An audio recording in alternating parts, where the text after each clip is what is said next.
The air beneath the Colosseum tasted of rust and forgotten prayers, thick with torch smoke that never quite escaped the maze of corridors carved into Rome's belly.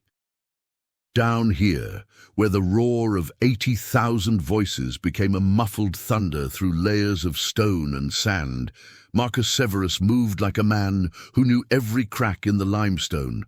every seep of groundwater that marked the hidden junctions, every iron ring mortared into walls that most gladiators never noticed because they were too busy counting their breaths before the next fight. He had been property of the Ludus Magnus for 7 years. Purchased from a Thracian slave market after a border skirmish left him with a scar across his ribs and a reputation for staying alive when smarter men fell.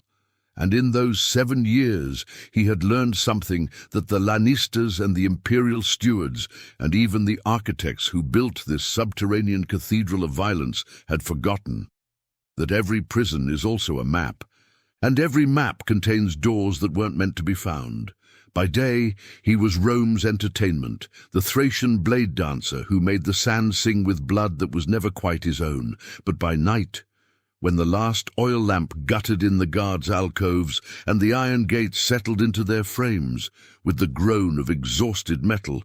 he became something the Empire had no word for: a cartographer of escape, a tracer of routes through stone that the condemned would walk, because he had marked the way with symbols only the desperate learned to read. Before we continue, remember to subscribe to Sand, Blood and Chains, where the stories that history feared finally speak again. The tunnels existed because the games demanded machinery, the great vertical lifts that brought animals snarling into daylight, the trapdoors that swallowed defeated fighters before the crowd could see them dragged away, the complex network of ramps and counterweights and hinged platforms that made the arena floor a stage of transformations. Beneath the sand lay a wooden labyrinth, 60 feet deep in places, with chambers for animals, stacked in cages that reeked of tiger musk and lion fear, storage vaults where spare weapons hung on pegs like the tools of some blacksmith god, and narrow service corridors barely wide enough for 2 men to pass without their shoulders scraping the damp stone. The architecture was practical brutality, designed so that slaves and stagehands could move scenery and beasts without the audience ever glimpsing the machinery of spectacle, and most gladiators who survived long enough to learn the layout did so only because they needed to know which holding pen they'd be locked in before a fight, which ramp led to which gate, which corridor dead-ended at a wall, and which opened onto the sand, where their lives would be weighed by strangers who ate honeyed dates while deciding if a man should bleed out in the sun or be granted another sunrise. Marcus had learned all of this in his first year, the basic grammar of survival, but then he had started noticing the other things, the architectural accidents and oversights that revealed how the tunnels connected to older structures, sewers from the Republic era that still carried rainwater toward the Tiber, drainage channels that had been partially blocked but not sealed, ventilation shafts that climbed toward forgotten buildings on the periphery of the amphitheater grounds, and most importantly, the fact that the guards rotated in predictable patterns and the Lannistas counted bodies only at morning roll call, which meant that anyone who disappeared between sunset and dawn might simply be recorded as dead in the night, claimed by infection or despair or the common cruelties that killed slaves without requiring execution. It started with observation, the slow accumulation of details that most men ignored because they were too focused on the next fight, the next wound, the next meal of barley gruel and salt fish that kept them alive just long enough to die entertaining. Marcus noticed which doors had hinges that squeaked and which moved silent as thought, which guards drank themselves stupid on cheap wine, and which stayed sharp-eyed through their watch, which sections of tunnel flooded when the autumn rains came, and which stayed dry even when the Tiber rose. And he noticed especially the people who were brought down into the holding areas at odd hours, The ones who weren't gladiators or animal handlers or stage crew, but prisoners. Criminals condemned to damnatio ad bestias, execution by beasts, political enemies who had offended someone important enough to erase them from the records before erasing them from life. These were the ones who interested Marcus, because they vanished into the system and nobody asked questions afterward. No family came to claim remains. No funeral rites were performed. They simply ceased to exist in any official capacity, which meant that if they happened to not die in the arena, if they somehow slipped through the cracks in the machinery of state murder, Rome might never notice they were gone. The possibility had lived in his mind for months before he tested it, a dangerous seed that grew in the darkness of his cell while other fighters snored or wept or sharpened their weapons on stone. And when he finally acted, it was almost casual. A small deflection during a chaotic moment when 3 leopards escaped their cage and handlers ran screaming through the tunnels, and everyone was too busy chasing spotted death to notice Marcus guiding an old man, some Greek philosopher who'd written the wrong treatise about the wrong senator, down a service corridor that connected to a sewer grate he'd loosened over the course of 6 nights, working at the iron with a stolen file wrapped in cloth to muffle the sound. The old Greek had stared at him with eyes that held more terror of hope than they'd held of the beasts, because hope was the cruelest thing to offer a man already dead. But Marcus had simply pointed to the symbols he'd scratched into the wall, a series of marks that looked like random damage to stone unless you knew they formed a path, and he'd whispered the only instruction that mattered: follow the water.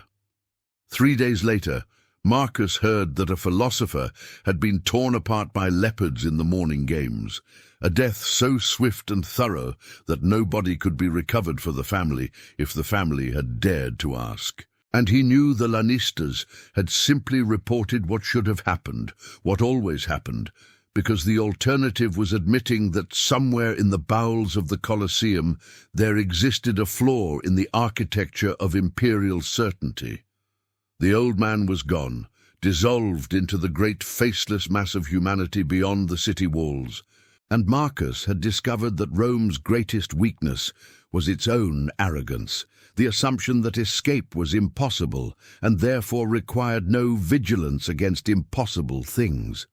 After that he became systematic, not out of altruism. Marcus had killed enough men to understand that virtue was a luxury for people who didn't live underground. But because he'd realized something about power, that the empire ran on the belief that it controlled every life within its borders, that even death belonged to the state and happened on the state's schedule, and any act that returned agency to the condemned, even the simple agency of choosing which darkness to die in, was a form of resistance that the system couldn't process. He started marking walls deliberately, using charcoal and limestone dust and sometimes his own blood mixed with sand to create signs that looked like water stains or tool scratches, a language of arrows and dots and X marks that told stories in the grammar of survival. This passage floods. This door is watched. This grate opens to the river. This chamber has loose stones in the floor that lead to an older tunnel system the builders didn't fill in properly. He learned which guards could be distracted with a question about odds on the next day's matches, which patrol routes left gaps of 5 or 6 minutes where a person could move unseen, which grain storage rooms had false backs that opened onto ventilation shafts. And he memorized the timing of the great mechanisms, the lifts and pulleys and counterweighted platforms, because those machines made noise that covered the sound of desperate feet on stone. The tunnels became his second arena, the place where he fought battles that nobody applauded, where victory meant that someone who should have been erased from history instead slipped through Rome's fingers and became a ghost, a rumor, a name that stopped appearing in any record because there was no record of them being saved. The logistics were complex, requiring more cunning than any fight on the sand because his opponents weren't individual warriors, but systems, routines, assumptions embedded in stone and procedure. He had to track which prisoners were scheduled for which executions, information he gleaned by listening to guards gossip and watching the betting slates that listed the day's spectacles. And he had to identify who among the condemned might be worth the risk, not in moral terms. Marcus had no illusions about deserving innocence, but in practical ones. Who was young enough to survive a scramble through flooded sewers, who was desperate enough to trust a gladiator's whispered instructions, who had the kind of fear in their eyes that would translate to absolute obedience when he said run and don't look back. Some nights he saved 3 people, guiding them through a route he'd cleared by jamming a door latch with iron filings or leaving a rope dangling into a drainage channel that led to the river's edge. And some nights he could do nothing but watch them be herded into cells that had no exits, except the trapdoors that opened onto the arena floor where beasts waited. He began to see the tunnels as a living map that changed with every rain and every structural repair. A geography written in water and rust, and the knowledge of which stones were loose enough to pry free, and which walls had hollow spaces behind them where a person could hide for hours while patrols passed. And he committed this map to a memory that couldn't be searched or confiscated, carrying it in his head like a book written in symbols that only he could read. The first serious problem came when a lanista named Gaius Rufus, a man with the lean look of a retired gladiator and the cold intelligence of someone who'd survived by noticing what others missed, began asking questions about inventory discrepancies. Apparently, the number of prisoners delivered to the holding areas didn't match the number of bodies collected after certain days' games, and while the difference was small, 2 or 3 across several weeks, it was enough to suggest either administrative error or something more troubling, and Gaius Rufus was the kind of man who didn't believe in accidents when patterns emerged. Marcus first became aware of the scrutiny when he saw Rufus walking the tunnels with a wax tablet, counting doors and comparing them to some architectural plan. And he knew immediately that he was looking at his own extinction, because men like Rufus built their reputation on solving problems that embarrassed their superiors, and the problem of disappearing condemned prisoners was exactly the kind of puzzle that would make a Lannister's career if he could prove sabotage or expose a corruption network. Marcus had to assume he was being watched, which meant he couldn't stop his nocturnal cartography. Stopping would be an admission of guilt in itself, but he had to become invisible while remaining active, a trick that required transforming his methods from direct action to something more subtle. He started leaving false trails, marking routes that led nowhere or doubled back to patrolled areas, figuring that if Rufus was tracking him, then feeding the investigation bad information would slow it down while he adapted. He began using other gladiators as unwitting assistants, mentioning loudly in the barracks that a certain door was always stuck or that guards avoided a particular corridor because it smelled of dead rats, planting suggestions that would lead Rufus to investigate normal phenomena rather than deliberate escapes. Most importantly, Marcus shifted from opening doors to making sure certain doors didn't close properly, from creating paths to simply allowing existing paths to remain viable when the natural tendency would have been for them to be discovered and sealed, a passive form of subversion that was harder to detect because it looked like institutional negligence rather than active sabotage. He would find a door that someone had left unlatched after a long shift, and he'd use a tiny wedge of leather to keep it from catching. Or he'd notice a ventilation grate that rust had corroded loose, and he'd make sure the rust wasn't cleared away during routine maintenance. Or he'd see a prisoner being moved toward execution, and he'd simply bump a guard's lantern at the right moment, so that shadows obscured the turning that led to freedom, forcing the condemned man to make a choice in darkness that the guard never saw. These were small interventions, invisible alterations to the texture of daily routine. But they accumulated into a pattern of survival that Rome couldn't attribute to any single actor, because there was no actor visible, just a series of fortunate accidents that happened to favor the condemned. But Gaius Rufus was smart, and smart men didn't believe in patterns of fortunate accidents. And Marcus knew that eventually the investigation would turn from the tunnels themselves to the people who moved through them with enough frequency and knowledge to be architects of escape. There were perhaps a dozen individuals who fit that description.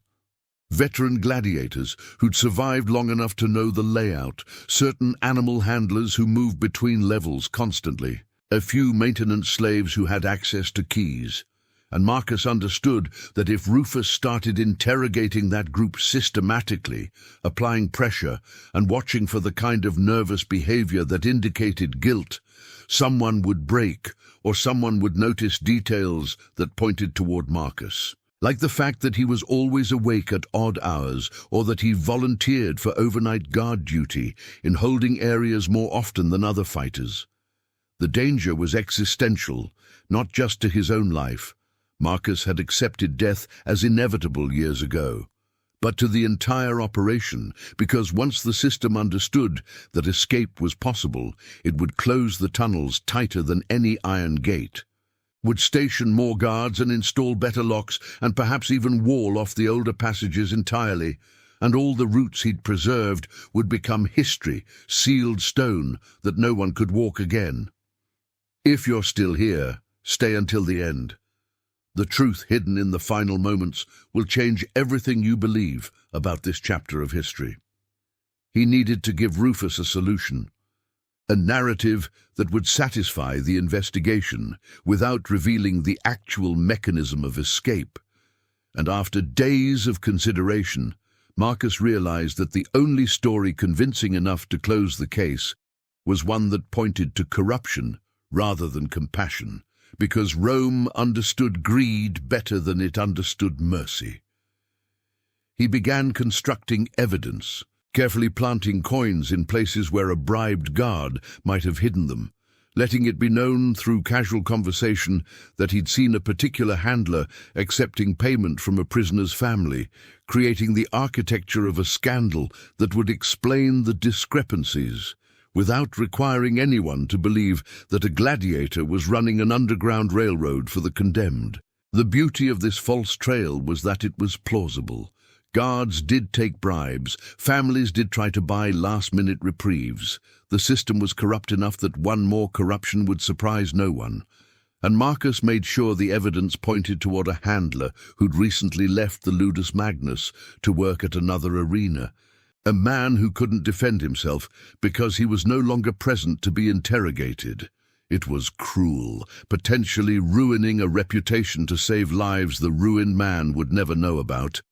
But Marcus had stopped believing in clean morality somewhere around his third year of killing strangers for entertainment, and he planted the final piece of evidence, a letter forged in crude Latin that described payment terms in a storage area where Rufus would find it during one of his systematic searches. The investigation shifted focus after that, became a hunt for financial irregularities rather than architectural secrets, and Marcus watched Rufus spend weeks tracking down leads that went nowhere because the corruption he'd been directed toward was invented rather than real. And eventually the case closed with a report that noted possible bribery but insufficient evidence for prosecution, which was the perfect outcome because it satisfied the Lannister superiors that the matter had been investigated, while giving them an excuse to drop it without admitting they couldn't secure their own facility.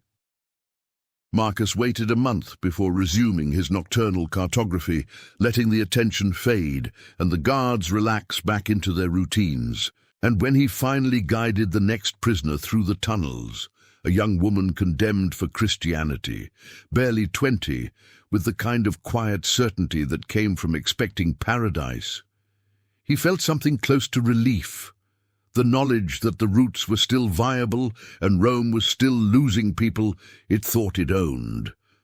But there was a cost he hadn't anticipated. which was that Gaius Rufus had been replaced by someone worse, a veteran legionary named Marcus Licinius, who'd been assigned to the Colosseum as part of some internal political shuffle and who brought with him the paranoia of a military mind, trained to see enemies in every shadow. Licinius didn't care about inventory discrepancies or missing prisoners. What bothered him was the principle. The idea that somewhere in his jurisdiction there existed a flaw he hadn't mapped, and he began doing things that seemed insane until you understood his logic, like ordering all the tunnel doors painted with identical marks so that any door that moved would show unpainted edges, or installing small bells on certain gates that would ring if the gate was opened after curfew, or most devastatingly, changing the guard schedules randomly so that the predictable gaps Marcus had relied on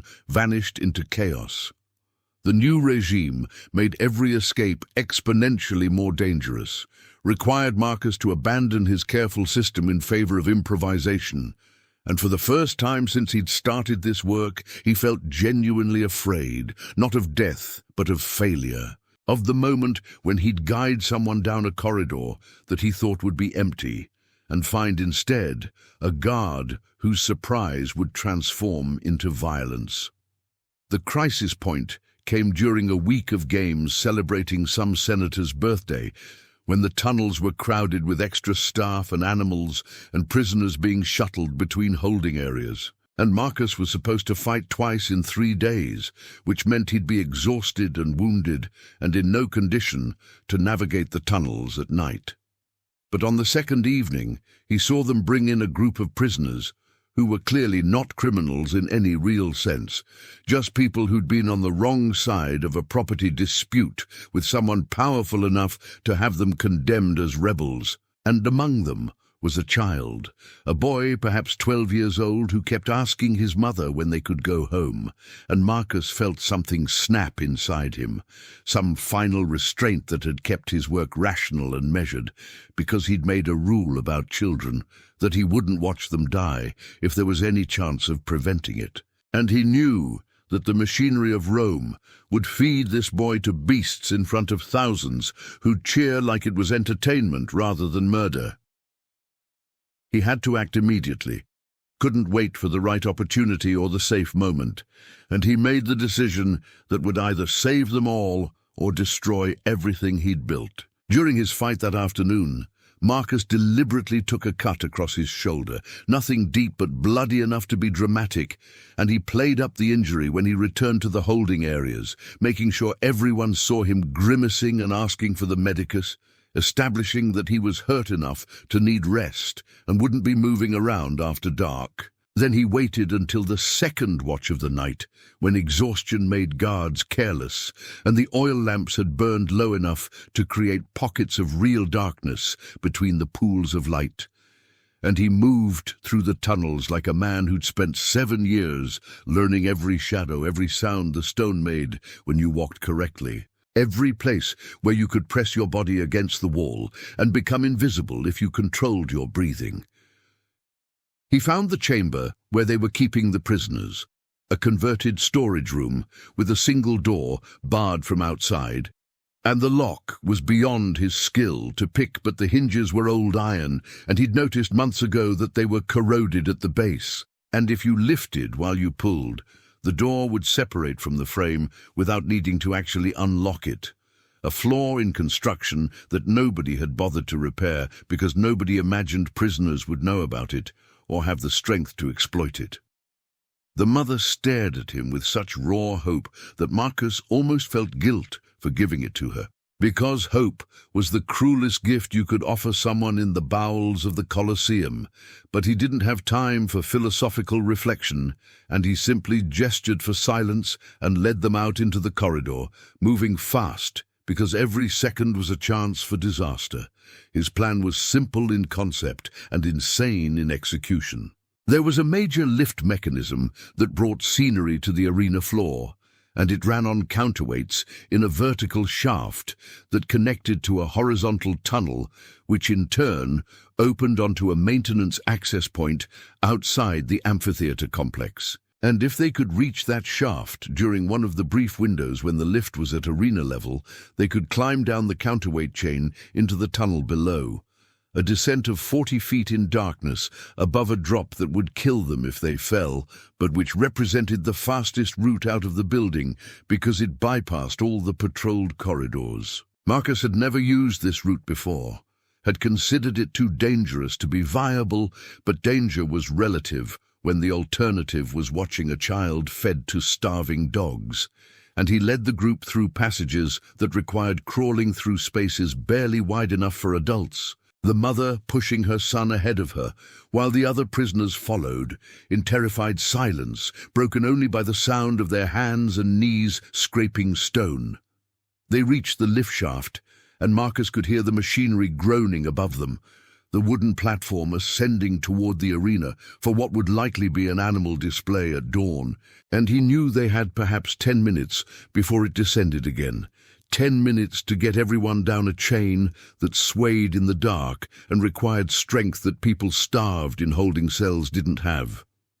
He went first, showing them how to wrap their legs around the chain and let their weight do the work, and then he positioned himself at the bottom to catch anyone who slipped. And one by one they came down, hands bleeding from the iron, bodies shaking with effort and terror. And the boy made it halfway before his grip failed, and Marcus caught him with his injured shoulder and felt something tear, but didn't let go because the child was weightless compared to the weapons he'd carried in the arena. The last prisoner was descending when they heard voices above, guards noticing the open door or perhaps checking on their valuable captives. And Marcus made the decision that he'd known from the beginning might be necessary, which was that he would have to close the route behind them permanently, in a way that would convince Rome the tunnel had never been an escape, but rather a death trap. There was a mechanism near the base of the shaft, a brake that controlled the descent speed of the lift, and Marcus had watched maintenance slaves adjust it dozens of times. And he knew that if you released the brake entirely, the lift would plummet under its own weight, a spectacular failure that would wedge the entire apparatus into the shaft and require days of work to clear. He waited until the last prisoner's feet touched stone, and then he slammed the brake release and yelled for everyone to run. As the lift screamed downward, tons of wood and iron dropping like Rome's judgment, and the sound it made when it hit was thunder that shook dust from the ceiling and brought guards running from every direction. Marcus pushed the prisoners ahead of him through the horizontal tunnel, could hear shouts behind them as Licinius arrived and began organizing a pursuit. But the tunnel was narrow and the wrecked lift blocked it partially, and most importantly, Marcus knew something the guards didn't, which was that this passage connected to an old Roman sewer that had been partially collapsed decades ago. And if you knew where to look, there was a crawl space behind a false wall that opened onto a channel that carried rainwater directly to the Tiber. He showed them the crawl space, squeezed through it himself to prove it was possible, and then he sent them forward with whispered instructions to follow the water always downward, to ignore any branches that climbed because those led to cisterns and dead ends, to move fast because the sewer would amplify sound and the guards would hear them if they hesitated.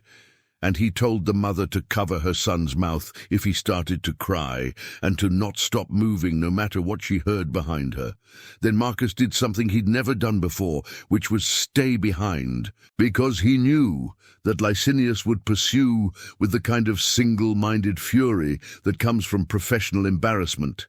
And if the prisoners were going to have any chance of making it to the river, Marcus needed to buy them time by being visible, by giving the guards a target to focus on, instead of searching for multiple sets of footprints in the tunnel mud. He waited until he heard the pursuit getting close, and then he ran in the opposite direction, back toward the lift shaft, making enough noise that Licinius would follow him instead of exploring the side passages, and when they cornered him in a chamber filled with spare chains and wooden beams, he didn't resist. Just stood there bleeding from his shoulder with his hands up like a man caught at something he couldn't deny. They beat him, of course, Not the theatrical violence of the arena, but the efficient brutality of interrogation. And Licinius wanted names and numbers and details about how long this had been happening, and Marcus gave him nothing, not out of heroism, but because he genuinely didn't know if the prisoners had made it to the river or been caught in the sewer, and until he knew for certain, he saw no point in confirming anything. The beating continued through the night, methodical work that broke ribs and fingers and probably some internal things that Marcus couldn't name, and somewhere around dawn, Licinius changed tactics and offered mercy, offered to arrange for Marcus to die quickly in the arena instead of slowly in a cell, offered even to let him die with a weapon in his hand like a warrior instead of like the criminal he'd become. And Marcus found himself laughing through broken teeth because the offer revealed that they'd lost the prisoners, that the search of the sewers had found nothing, that somewhere between the Colosseum and the Tiber, a mother and her son and 6 other condemned souls had dissolved into the great anonymous mass of humanity that Rome couldn't track or control. The laugh cost him another beating, but it was worth it. The knowledge that he'd succeeded in the only way that mattered, which wasn't escape but completion, the transformation of a route from theory to practice to proven history. They put him back in the arena 3 days later, gave him a sword and a shield, and matched him against 5 men at once, in what everyone understood was execution dressed as sport. And Marcus fought because fighting was what his body knew how to do, because 7 years of survival had made it instinct to move when blades came at him, and he killed 2 of them before the other 3 brought him down, which was 2 more than anyone expected from a man with cracked ribs and hands that couldn't grip properly. He died on the sand in front of the crowd that had cheered his victories for years, died without a name being announced because gladiators who betrayed their ludus didn't get the honor of identification, died as anonymous as the people he'd saved. And the last thing he saw before the light failed was the sky above the amphitheater, that perfect circle of blue that every fighter learned to stare at when the pain became too much. And he thought about tunnels, about the routes he'd memorized and marked, about the secret language of escape written in charcoal and blood on stone that would remain after he was ash. And he thought that maybe this was what it meant to leave something behind. Not children or monuments or even a name, but a map, a path, a possibility that Rome couldn't erase, no matter how many times they wrote his death into their records. Years later, during renovations to the Colosseum's substructure, workmen found marks on the walls that didn't match any known system, symbols that seemed to indicate routes but led to places that made no architectural sense, scorch marks from oil lamps in chambers that had no recorded purpose, loose stones that had been deliberately arranged to create hollow spaces. And behind one wall, someone discovered a small clay tablet with scratches that might have been words or might have been a primitive map showing passages that official plans claimed didn't exist. The foreman reported it to his supervisor, who reported it to someone in the imperial administration who decided that it wasn't important enough to investigate, that whatever history those marks contained was less interesting than the cost of delaying construction. And so the walls were sealed and plastered over, and the marks disappeared into darkness, which was exactly where they'd always belonged, where the work they documented had always happened, in the spaces between what Rome acknowledged and what Rome refused to see. But the tunnels remained, and people who study the amphitheater's architecture still find inconsistencies, passages that connect in ways the blueprints don't show, doors that lead to chambers no one can explain. And sometimes, late at night when the tourist crowds are gone and the ancient stone remembers what it was built for, you can stand in those tunnels and feel something that isn't quite history and isn't quite present, something that lives in the gap between what was recorded and what actually happened. In the silence where a gladiator who had no reason to believe in anything except survival chose instead to believe that every life mattered enough to risk his own, and that belief became corridors, became roots, became the possibility that even in Rome's machinery of death there existed a flaw that looked like mercy. If this story moved you, subscribe to Sand, Blood and Chains. Here, the forgotten truths of the ancient world live again, no matter how hard history tried to erase them.